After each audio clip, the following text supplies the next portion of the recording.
This week's episode is in partnership with Intact Insurance, here for you and for everything you care about. Well,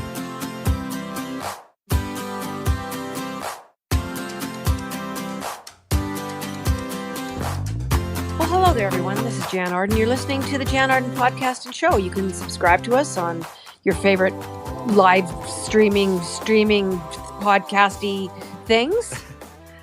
We're so glad to be here. Caitlin Green joins me today. Adam Karsh. They're both in their respective homes. I got home yesterday from Toronto. I was there for the week.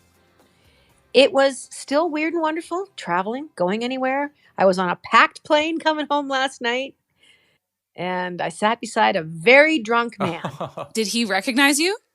No, thank God. Chris, my road manager, was on the aisle seat, and this gentleman was across the aisle. He drank 2 bottles of red wine. Red wine. His teeth were magenta. Oh my God. No. He kept taking his mask off.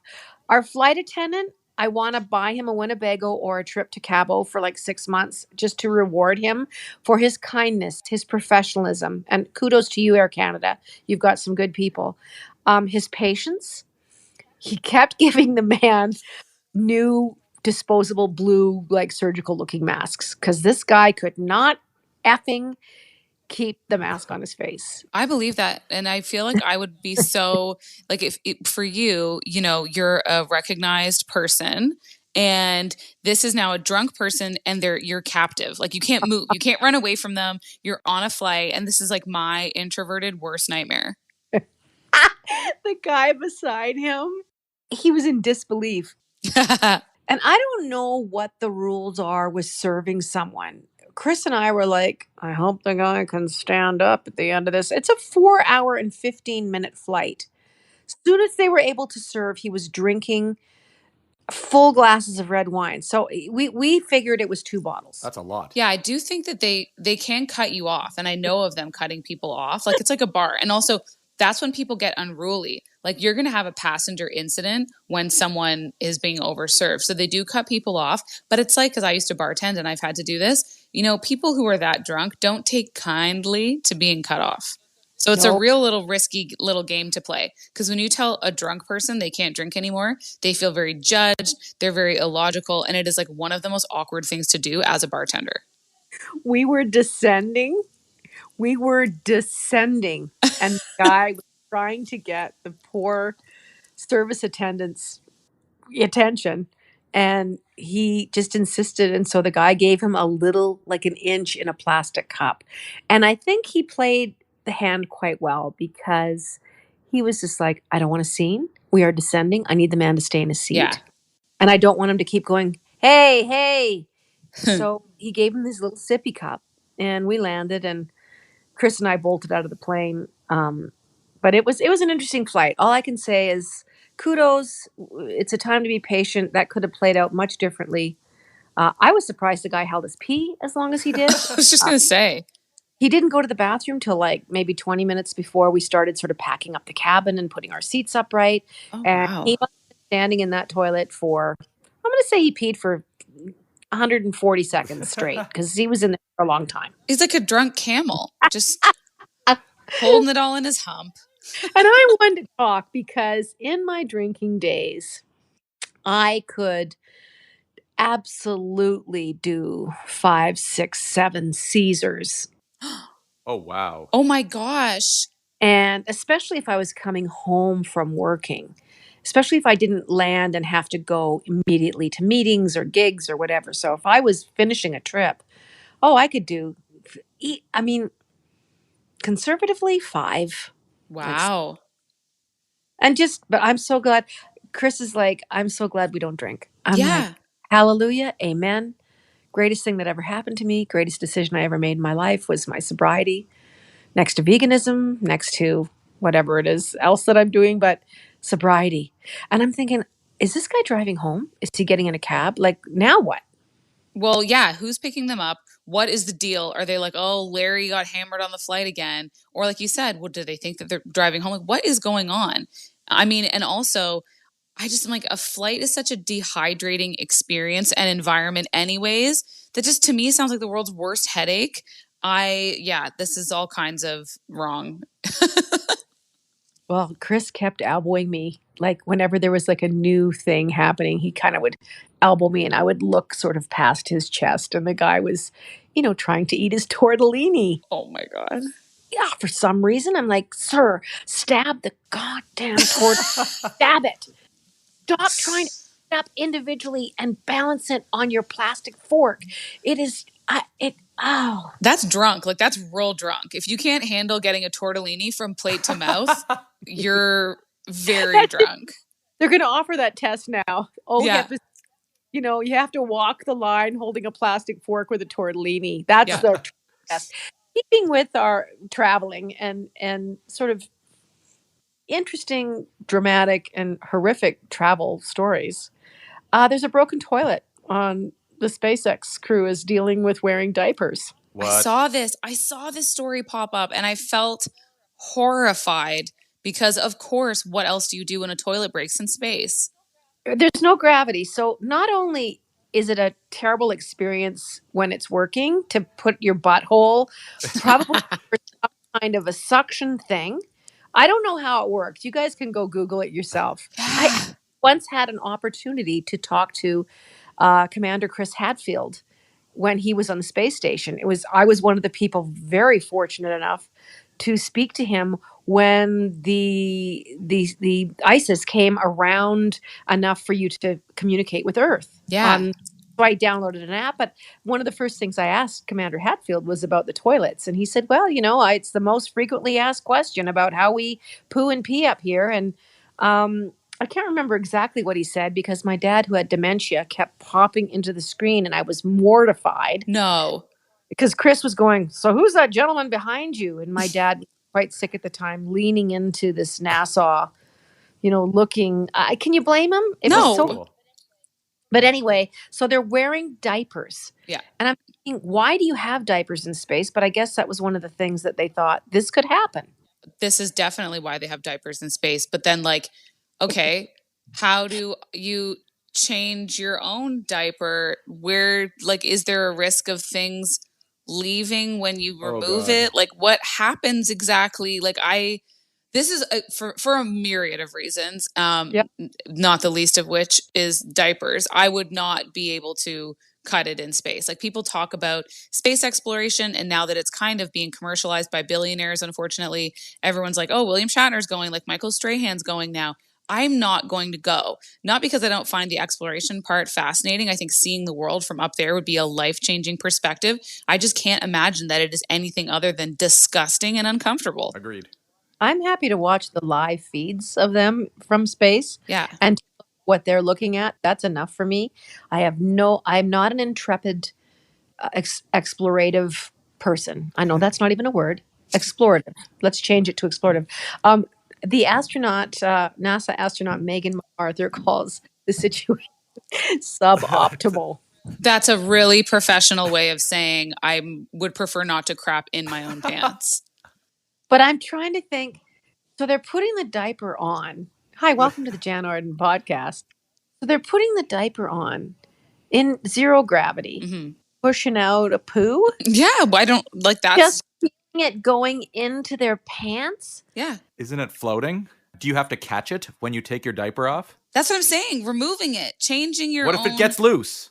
Sorry, TMI? Yeah, like I'm like it's just the whole process is not, it doesn't feel like what you want, obviously. And I think about, and you were just talking about flights, this is something I frequently think on older planes, because you get on an older plane, especially if you're waiting to use the washroom and you're standing up in the kitchen area and everything's all stainless steely and everything has to be closed in its little drawer. Nothing can be loose in case you drop and things go flying. That's what the space stations look like. Everything is buttoned down, sealed in, strapped in.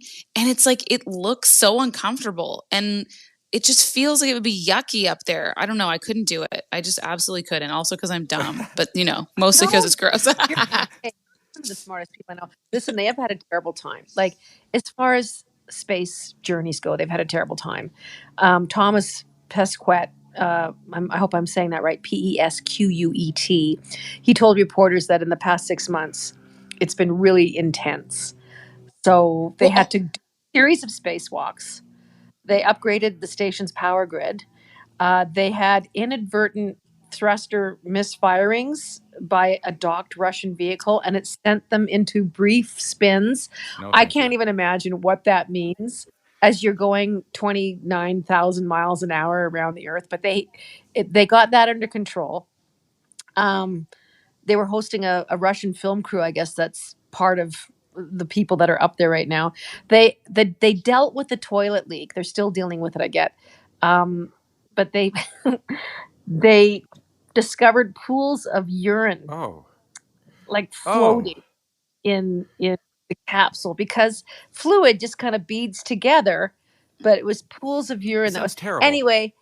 I don't know. I guess when my idea of thinking of being on the space station is so romantic, looking down at the Earth, looking down at a band of aurora borealis dancing across the sky, and the lights of Dubai as you circle past forest fires scorching the earth in Australia. Like all these visions come to mind, and it is not that. I No. think they are trying to just stay alive. Yeah, you're drinking Soylent and wearing a seatbelt to use the toilet that now isn't working. Like, it's not good.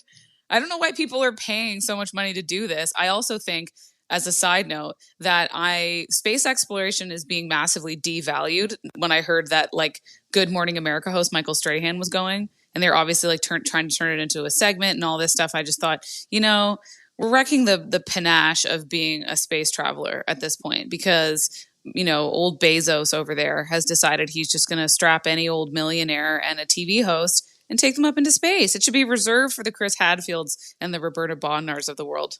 Well, on a happy note, as we go to break, they grew the first chili peppers in space. Hey. Real morale booster. You're listening to the Jann Arden podcast. We will be right back.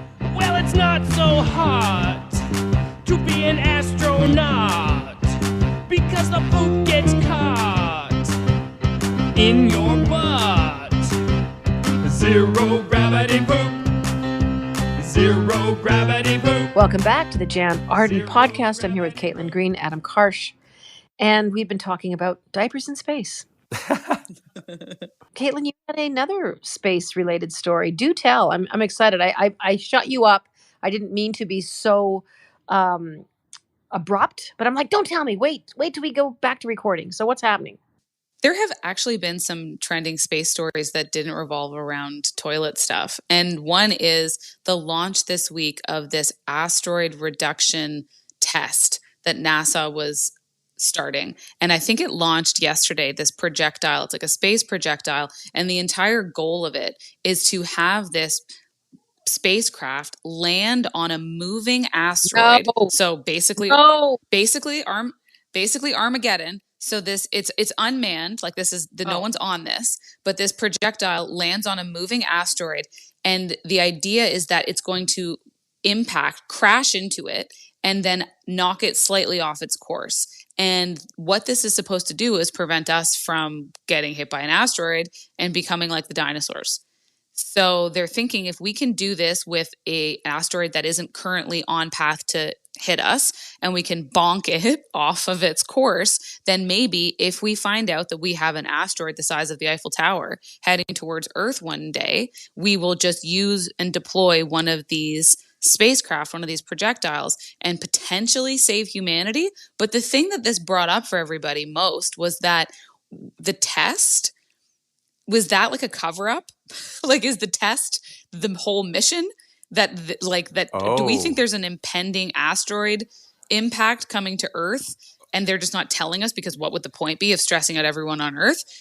So like when they launched this, everyone's like, whoa. Well, now I'm freaked out. That's human nature to worry, but I can only imagine what they don't tell us. Yeah, I don't want to know. Oh, I thank you for not telling me, by the way, people in charge. There really is things I don't want to know. In my opinion, that's why I pay taxes. Like I pay taxes so that you can just keep me in the dark on a bunch of stuff. I'm not one of those people that wants to know all the conspiracy theory things because we have no control over them.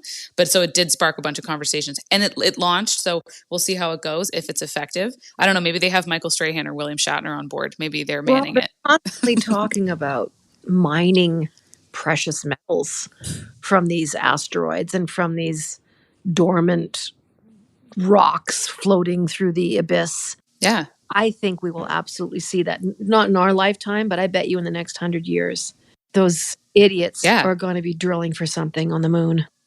And then we won't have any tides. They're going to, oh, we broke a chunk of the moon off. We were fracking. Like, I hope the people of the future have the foresight and the foreskin to stop themselves from ruining the planet. I mean, obviously, Earth is going to end at some point anyway. I often think of that. We've been here for billions of years, but as we know, there is a beginning and end to everything in space. Our sun will eventually burn itself out. It will not be shining the way it is. So my biggest concern is, can we please start shooting little crafts? Never mind getting William Shatner, above the atmospheric band of the planet. Can we just start sending out all our greatest music and all this beautiful artwork and just portraits of people? And I don't know, maybe they're doing that now, but just shoot it out into space so that it's out there, because this is going to end. I hope it's another 2 billion years, but one never knows at the rate we are going. And also, one thing that now is freaking me out is the amount of junk in space. So space junk is like a huge issue. And it got to the point too, as well, this is probably why the people on the International Space Station are having such a stressful go of it the last few months. This wouldn't have helped because Russia decided, oh, we're going to send out an anti-satellite missile. So it is a missile that we're going to launch up into, space, so to speak, or above the atmospheric band.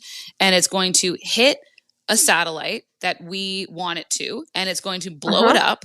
And it worked. And so they did this test. It hit a satellite, one of their own satellites that had been kind of retired. So it was in orbit, but no longer functional. They made contact. This thing exploded. And you know what it did? It launched a bunch of space junk at all the poor people who were on the space station. So they had to get into what they call them, the lifeboat pods, because they thought that they had to evacuate because it was going to be like a scene out of the movie Gravity. And also it's like, this is the beginning of space wars, where countries spend so much money putting satellites in orbit for information, for cell service, for GPS, whatever the case is. And now if, Vlad decides that he doesn't like it, he's going to go shoot a missile at it. And then all the space junk is going to launch into the stratosphere, maybe damaging other satellites. Like, it's too much for me. It's very overwhelming. It is overwhelming. It's overwhelming, but, I don't know how we can stop what everyone sort of sees as progress. We can only hope that there's some diplomacy about, going up and shooting something out of space. Can you kind of let us know so that we don't have 3 men tethered to a long thing on the Canada arm swinging around? Yeah, that's our arm. It's amazing how adventurous people are and how many people are lined up to go to space. I remember the 3 of us talking about the Mars mission probably over a year and a half. And just how many thousands and thousands of applicants they had for a one-way trip to Mars that was probably going to be unsuccessful, and you would probably die before you got there. Yeah, I have changed my views on space travel, I'd say a lot, based on just knowing more about what's included. Because previously I thought in the fantasy land, question of would you go to space if given the opportunity, I would always have said yes. And now I'm just not so sure. Would you go if Bezos called you up and said, do you want to go take a rip? No, you wouldn't go? No, I wouldn't go. I have no interest in it. For one thing, I don't have any desire to have that kind of attention put upon me. I think it's god awful. Some people thrive and they love that, and they love that spotlight. I think someone like William Shatner, for one thing, I love that there was a 90-year-old that they had chose instead of one of the Kardashians. That was thrilling to me, that it wasn't Kim Kardashian or Drake or I don't know, going up there, that there was an elderly man who'd been on this planet for 9 decades and was able to reflect on his own life and his own mortality and to look down at a place. I think that was an important choice, but my goodness, he loved the attention. I would just be like, no. No, thank you. And now Michael Strahan will be I think, is he the tallest person to go into space? I think he might be. Their height things that they kind of try and aim for. Is it because of the size of the space station that they don't want you 6'7" wandering around in there? You're going to take everything out? Yep, absolutely. So there is kind of, my understanding was that there is an ideal height to not be if you're going to be up there. I don't think they want, Michael Jordan roaming around the space station. I don't think that would work. No, I can see that. I just, like you said, Caitlin, everything's strapped down, and the fact that there is no up or down, I think we all picture them walking on metal grates, kind of making their way through the space station, and they're just floating while their bone mass is decreasing each moment that they're up there, and their lungs are shrinking and their organs are shrinking and everything. I mean, I don't know. What's the longest anyone's been in space? Is it a year? Has someone been up there a year? I have no Write idea. Tell us. Who? Write us, people. Find people. Oh, I thought you said a name. No. Write us and tell us how long the longest person in space has been there. I heard like Rexton Ellis, and I was like, who is that? I have it. Okay. Russian cosmonaut, I hope I'm pronouncing this correctly, Valery Polyakov spent 437 days on the Mir space station from 1994 and 1995. Wow. What was left of Valerie at the end of that? I bet you she stopped having her period. Oh my gosh. That's another thing that the female astronauts have to think about. Maybe they give them like the birth control shot that stops that for like a whole year of your life. You'd have to have something going on, because that would just be, what would happen? I don't even want to think about it. You're listening to the Jann Arden podcast. Adam is giving us twirly fingers, which means we will be right back. Driving during our Canadian winters means being ready for anything, and that requires planning ahead. In my case, once I've secured my most precious cargo, aka my dog, and an ample selection of beverages and snacks, I make sure I've tucked away stuff like flashlights, warm blankets, and a first aid kit. You know who also likes to be prepared? The good people over at Intact Insurance. Their blog, which you can check out at intact.ca/advice, is filled with tons of useful tips and information and articles to help you and your car get ready for cold weather. It's beginning to look a lot like Christmas everywhere you go. Somehow, guys, we are sucked in to the American Thanksgiving vortex. We're getting sucked in more and more every year. Has really nothing to do with Canada. But I'll just give you a little example of what happens to our country. I'm trying to change a flight the other day just to come home a little bit early, and they wanted $3,800. What? Oh my gosh. That's insane. Because then it dawned on me, it's the Thanksgiving travel, which everyone knows because we're inundated with this fact that it's the busiest travel holiday in the United States. Yeah, this was the thing that I slowly learned over time from working with people who are from the US and would go home. And I always was like, and they were very stressed about it. It was this whole thing. And it wasn't just like, I'm going to take like a day off and go home or make it into a long weekend. It was like a full week off. Like it's an event. And then I realized that it's actually a bigger deal than Christmas, which is mind-boggling to me. Mm-hmm. But it really is. It's the biggest travel season, as you said. It is the start of the bowing to the gods of capitalism. So the like shopping and the conspicuous consumption started this week. And I also do feel like we have been inundated with it, even though our take on Thanksgiving seems much more relaxing, much more in line with like actual harvest season as well. I mean, that's when we do ours, is like the UK and European calendar. And it gives you some breathing room between Thanksgiving at the beginning of October here in Canada and Christmas. Whereas like Americans are running around like chickens with no heads trying to get everything done in the run up to Christmas because it's almost usurped by Thanksgiving.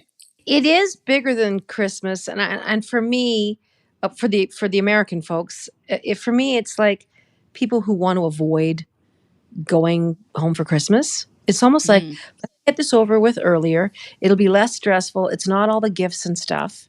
I think it's like one level down as far as family fight night. Yeah. And just that people can stay home and spend Christmas with their own families. It's almost a trade-off. Maybe it's become the trade-off holiday over the last 20 or 30 years. Yeah. My US friends, it's like they have to do both, and it's brutal. That's a lot. Yeah.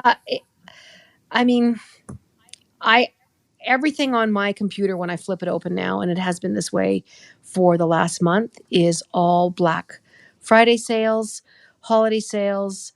And it has nothing to do with us, but somehow the Canadian media and the Canadian shopping cycles, economically, they've jumped on this idea that during Thanksgiving, we're going to get in on their sales. I don't know. The last thing they would do in a million years is do anything Canadian down there. They should, though. They should really switch to our model, and from my very biased perspective, because it just seems like you give yourself a bit more room. I don't know. It's like so much all at once. Although I will say, if I lived in the US, my birthday coincides with US Thanksgiving, and so maybe I would like that more. But as a Canadian, not so much. This is a terrible time of year for turkeys. No kidding.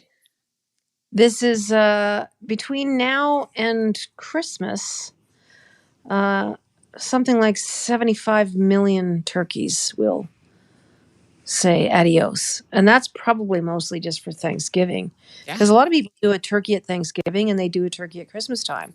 Although people are changing. I know you talked about this last year of doing Chinese food. Yeah. So that is, once again, how we're going to be doing our holiday dinner here. I think my dad and his girlfriend are going to have dim sum with us. And we're going to go out. We're going to go to a great dim sum focused restaurant here in Toronto. We might go see a movie after. I'm going to be actually in the Bahamas this year for Christmas. And so nice. Yeah, so we're taking off. We're going to be, I hopefully will be like cocktail in hand, unaware of what day of the week it is when Christmas actually hits. But yeah, the turkey thing is interesting because it's also not the kind of, like, no one roasts a turkey any other time of the year. And I almost feel like the holiday meals are more about the sides than they are even like the turkey, which is why I think it would be one of the easier things to swap out if you were making the switch to a vegan or vegetarian lifestyle. Like, shout out obviously to Julie Daniluk, or not Julie Daniluk, my gosh, that's another cook who I know. Julie Van Rosendahl, good friend of yours and the show. Yes. Did you see her post about doing a vegetarian option version of a turkey? I did. And it was, and so it was puff pastry in the shape of a turkey, and it was filled with lentils and roasted sweet potatoes. And I just thought, mushrooms. That's a great idea. It looked amazing. No, more now than ever, people are absolutely doing a plant-based protein, because let's face it, for me, Thanksgiving dinner or Christmas dinner is all about the sides. Yeah. The green bean casserole, easy to veganize. Potatoes, that's the vegan perfect food.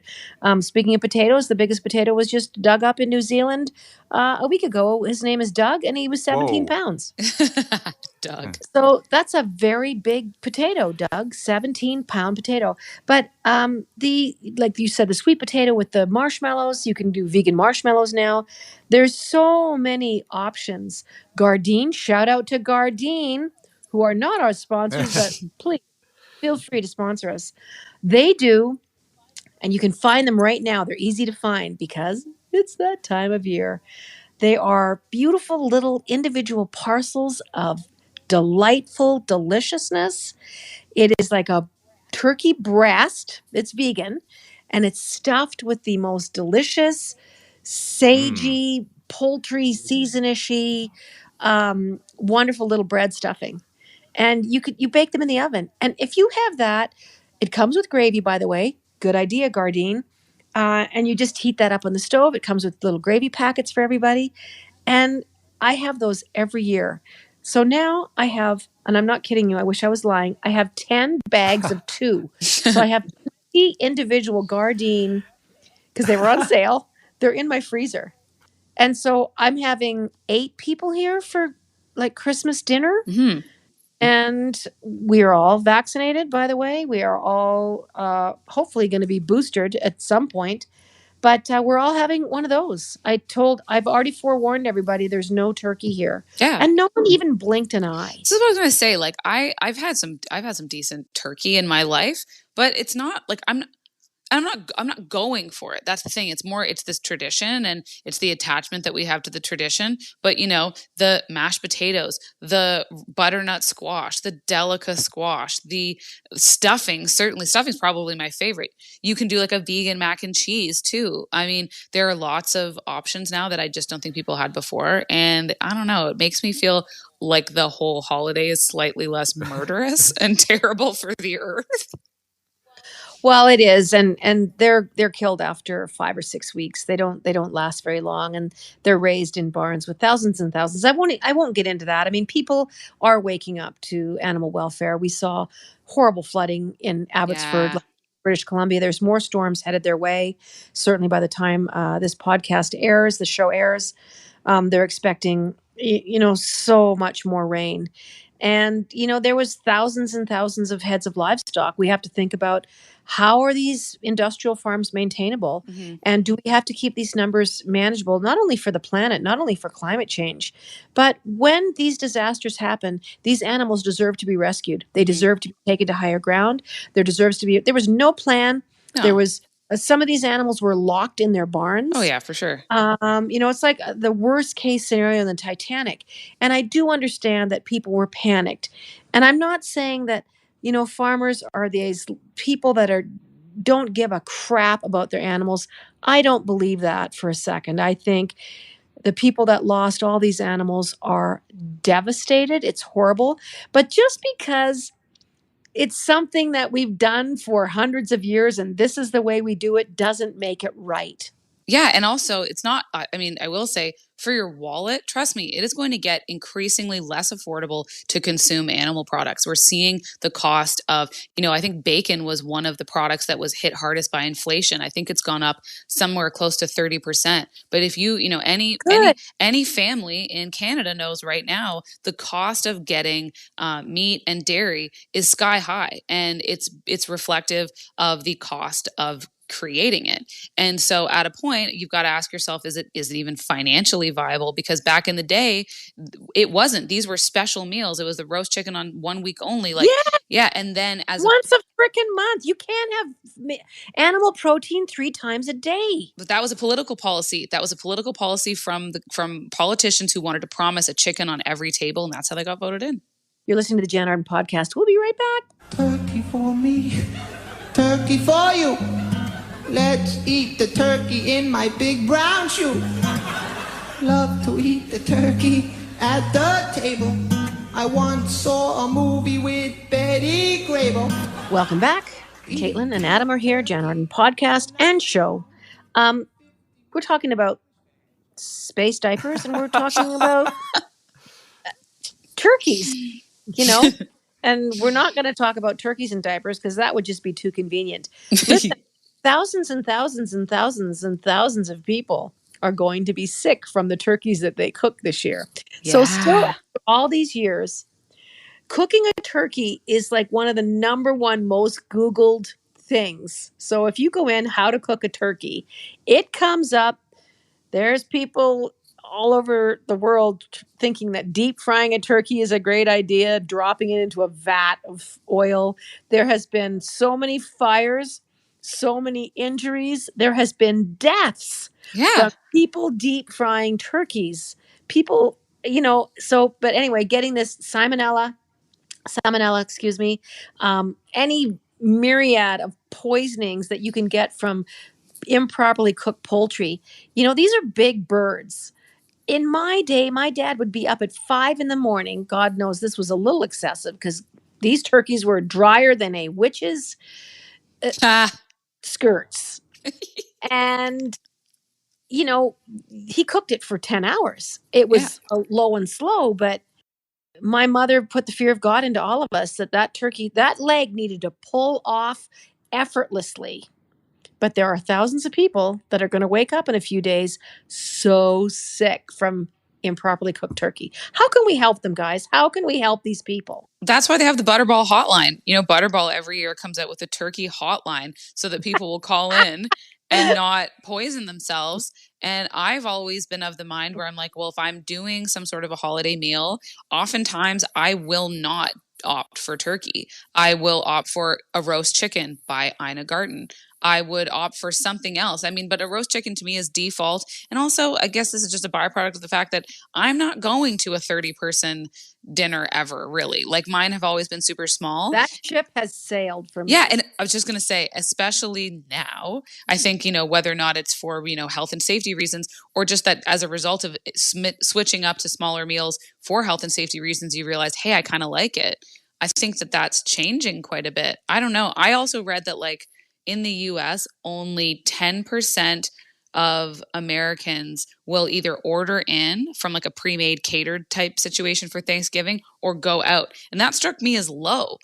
I thought more people would have opted for that. It's so much trouble. Oh my God. And it's expensive. When you factor in the amount of time you spend in the kitchen, and your time is worth money, and you factor in how much food costs now, I was like, I don't know, like just order it. Or if you were picking up a meal at one of those specialty grocery stores, you see the advertising start, do it now, order 3 weeks ahead, Mhm. the blah, blah. I've seen, there's a store here, I'm not going to name them, but they're a specialty grocery store. It's a lovely store. I love going in there to buy something special for myself. But their dinners for 6 were $375. That's a Oh my lot. gosh. I mean, I didn't think it was that bad, but I'm thinking $375 is a lot of families' entire month of groceries. I'm terrible at math, but what's that per head? So if it's like 65. Oh, that's Oh, not terrible, okay. actually, Well, I when you mean, put it that way. it's not terrible. I mean, look, you could definitely do that for much cheaper if you were Listen, making it that's yourself. one turkey though, and that one turkey would have been what, $60? Yeah. And then it's like the accoutrement. I have to factor in time. Anyway, I've had people come up to me going, "Well, vegans poison themselves too. They get E. coli and blah blah blah." And they're not wrong. I mean, how many warnings has there been with lettuce Right. Oh over my the God. and This, salads? Let me tell you out there, people, right now, just a little tip from me: do not buy bagged lettuce ever. I know it's tempting to go pull a Southwest salad or an Asian salad or a Caesar salad off the shelf. Be very do that. mindful. Look at the date. Look at the date of those bags. But imagine something in a bag. When you have something in a bag, and I don't care how well these bags are perforated or they're made for this, don't do it. Go buy yourself a head of lettuce. It'll last you for 2 weeks. I'm with Don't you. buy it in bags. No, you're right. I don't buy bag salad. I'd rather buy a fresh head of lettuce, wash it, chop it up, and add it to whatever. Wash it. See, and this is what happens. It always says pre-washed. And I'll tell you, you'll be very reluctant to wash already cut up Right. coleslaw. You'll be very reluctant to wash already cut up tossed salad. And never mind that. Think about this for a second. Inside of the salad you're about to chew are bags filled with cranberries or nuts. Then they have the salad dressing, and then they have a little bag of wontons. Some machine or a person touched that and put it inside your bag of lettuce. So now that whole thing is sitting there. It's in the truck. It's traveling to get to that shelf. And those dates are so precarious. Don't buy it. And that's my public service announcement for your holiday: is don't buy bagged salads. the sickest I've ever been in my life was from was from lettuce, was from bad lettuce. One was bagged salad. I remember them.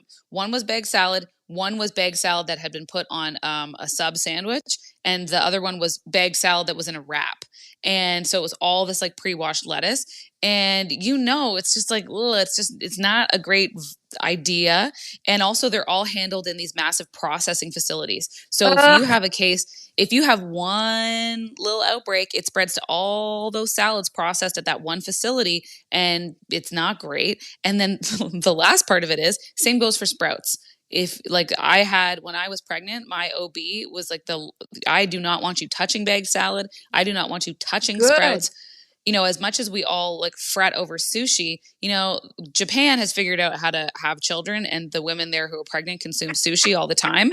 We also don't live here in Toronto, very close to the ocean, obviously. So every single piece of sushi that comes here is flash frozen. So there is a certain safety element that comes along with that. All to say, you're at higher risk with bagged salad, really. Like, I'm not opting in on sushi. I'm just saying we think it's safer than it is, I feel, overall. Well, I think we've learned a lot on this show today. Diapers and salad. Yeah. Just as a little aside, when we're talking about Thanksgiving and meals and things like that, make sure that you do enjoy eating. And, everyone's talking so much about calories. We're seeing so many ads, so many things. How to get through the holidays without gaining 10 pounds, without feeling guilty. I'll tell you right now, these have been unbelievably difficult times. You have that shortbread and you eat your stuff. And you know what? Maybe as your family, if there's 5 or 6 of you together, go for a walk after a meal. Go Yeah. get yourselves bundled up, wait like an hour. Don't go swimming for at least an hour after, and go walk around the block and just take in the sights and just look around and get some fresh air. But do not punish yourself. Don't be hard on yourself. I really want everyone to enjoy the holidays, and I hope our American friends enjoy the holidays. I hope that there's not these giant spikes. We're so used to hearing those kinds of conversations of, the number's going to go up and people are getting together. Let's try not to kill each other. Be mindful. And you know what? If there's going to be some tough decisions, there's going to be, do we have our neighbors next door over that aren't vaccinated into the house? And I want people to really think carefully about those decisions when you have kids, when you have elderly people. This is still a very, very serious disease that is taking lives and ruining people's health for God only knows years to come. So be careful when you're making those decisions. Be mindful. And don't be afraid of hurting somebody's feelings. And don't be afraid to just get dim sum. That's what I'm advocating for. You can opt out at any time and get takeout. Yeah, cook your turkey for at least 14 hours. And you know what? Don't even eat a damn turkey. Go get a Gardein little turkey breast. Have a puff pastry, mushroom tart. Go and see Julie Van Rosendaal's. It's Dinner with Julie is her Instagram handle. She's got lots of ideas. We have loved having you along for the ride today. Thanks to all our listeners. And we are so grateful to have you with us week after week after week. This is episode 107, season 1 of season 1. Anyways, we'll talk to you soon. Happy American Thanksgiving to our friends down south, and we'll see you soon. Toodly-doo.